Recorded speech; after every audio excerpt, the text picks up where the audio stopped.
69,000 शिक्षक भर्ती के अभ्यर्थियों ने लखनऊ में SCERT का घेराव किया है।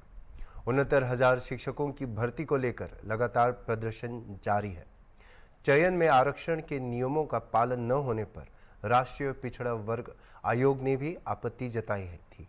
शिक्षक भर्ती में हाई कोर्ट ने आरक्षण नियमों का पालन न किए जाने को लेकर भर्ती के लिए पहले जारी की गई सभी सूचियों को रद्द कर दिया और सरकार को 3 महीने में नई सूची जारी करने का निर्देश दिया है। वहीं मुख्यमंत्री से लेकर विभागीय मंत्री, विधायक, सांसद भाजपा कार्यालय का दरवाजा खटखटाने के बाद भी अभ्यर्थियों को न्याय नहीं मिल रहा है। हाई कोर्ट का आदेश आया है। हमारी जो 69,000 की भर्ती थी उसमें आरक्षण का घोटाला हुआ। उस आरक्षण के घोटाले में ये जो है हमको अधिकारी गोलमोल घुमा रहे हैं। आदेश आया है कि इनको तुरंत लिस्ट को रिवाइज किया जाए और रिवाइज करके काउंसलिंग शेड्यूल जारी किया जाए। ये 90 दिन का लोग कह रहे हैं कि 90 दिन नहीं सर, 90 दिन के अंदर आप 1 दिन में कर सकते हैं, 3 घंटे में कर सकते हैं, क्योंकि कंप्यूटर का जमाना है। आप 3 घंटे में मेरा भी डाटा है, जो नौकरी कर रहे थे उनका भी डाटा है, सारा डाटा उनके पास है, वो कर सकते हैं। और हमको इन अधिकारियों पे भरोसा नहीं है। ये अधिकारी हमको गोल गोल घुमा के सुप्रीम कोर्ट ले जाने की तैयारी में है। सर उसको करें, हमको उनसे कोई दिक्कत नहीं है। वो भी 4 साल से उनके भी बच्चे हैं, हमें उनसे कोई दिक्कत नहीं है। हमको हमारी जगह दे दे, उनको कहाँ समायोजन कर रहा है ये सरकार का काम है, ये सरकार करेगी। लेकिन सर जो आप कह रहे हैं कि जो है कि योगी जी का आदेश है, योगी जी ने पिछली बार भी 5 जनवरी 2022 को जो लिस्ट आई थी उसमें आदेश दिया था। उन्होंने 26 दिसंबर को आदेश दिया था, लेकिन 21 में, लेकिन सर उसका पालन नहीं हुआ। ये अधिकारी पालन नहीं कर रहे हैं। और इन्होंने ये भी कहा था कि जैसे ही जो है जितने भी पक्ष के नेता हैं ये कह रहे हैं कि जैसे ही आदेश आएगा हम आपका एक दिन में काउंसलिंग शेड्यूल जारी करवाएंगे। इसीलिए हम आए कि हमारा काउंसलिंग शेड्यूल जारी हो जाए, हम लोग यहाँ से अपने घर जाए, हमको नियुक्ति पत्र मिले। जैसा कि आप लोगों ने 69,000 शिक्षक भर्ती का सुना ही होगा, आरक्षण घोटाला। पिछले 6 साल पहले हम पिछड़े दलितों को न्याय मिल जाना चाहिए था, जो नहीं मिला। हम लोग पिछले 6 साल से धरना दे रहे थे।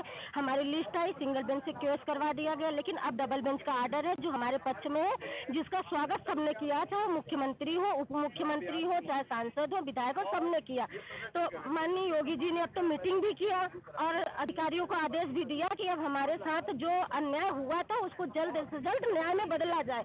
तो हम लोग इसी उम्मीद से यहाँ पे आए हैं कि अब हम लोगों को जल्द से जल्द काउंसलिंग शेड्यूल जारी की जाए और जल्द से जल्द हमें बेसिक में पहुँचाया जाए, जो कि पिछले 6 साल पहले हमें बेसिक में हो जाना चाहिए था, लेकिन हम यहाँ लखनऊ की सड़कों पे घसीटे जा रहे थे।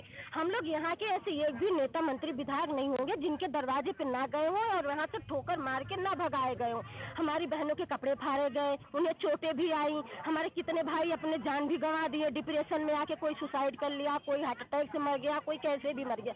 तो अब हम लोगों के साथ क्यों अन्याय हो रहा है? अब तो माननीय हाई कोर्ट ने भी मान लिया है कि आरक्षण घोटाला हुआ है, तो अब हमें जल्द से जल्द न्याय मिलना चाहिए। सर डर हमें इसलिए है कि पहले भी मुख्यमंत्री जी ने आदेश तो दिया था, बैठक किया था, हमारे 5 भाइयों को प्रतिनिधि बुलाया भी था, जिसने 6800 की लिस्ट भी उनके ट्वीट करने के बाद 6800 की लिस्ट आई थी। लेकिन क्या हुआ? हमारे साथ तो छलावा ही है, आश्वासन ही हुआ। पिछले 6 साल से 2.5 साल से लिस्ट आई है। घोटाला तो 2019 में हुआ, लेकिन लिस्ट आई 22 में। वो लिस्ट भी केस करवा दी गई। हमें विद्यालय में होना चाहिए था, लेकिन हम तो सड़कों पर ही भटक रहे हैं। तो अब हम लोग केवल आश्वासन पे नहीं उठेंगे यहाँ से। हम लोग इसी विश्वास से आए हैं कि जब तक लिखित रूप में काउंसलिंग शेड्यूल जारी नहीं हो जाएगी, हम सभी भाई बहन यहीं बैठे रहेंगे, चाहे वो धूप हो, बारिश हो, भूखे प्यासे यहीं बैठे रहेंगे, जब तक रिटर्न रूप में ये लोग बेसिक अधिकारी लेटर नहीं जारी कर देंगे, तब तक बिल्कुल हम यहाँ से नहीं उठेंगे। ये हमारी प्रतिज्ञा है, चाहे हम यहाँ पे बैठे बैठे मर जाएं, लेकिन इस बार हम लोग किसी कोरे आश्वासन पे, किसी छलावा में नहीं आएंगे।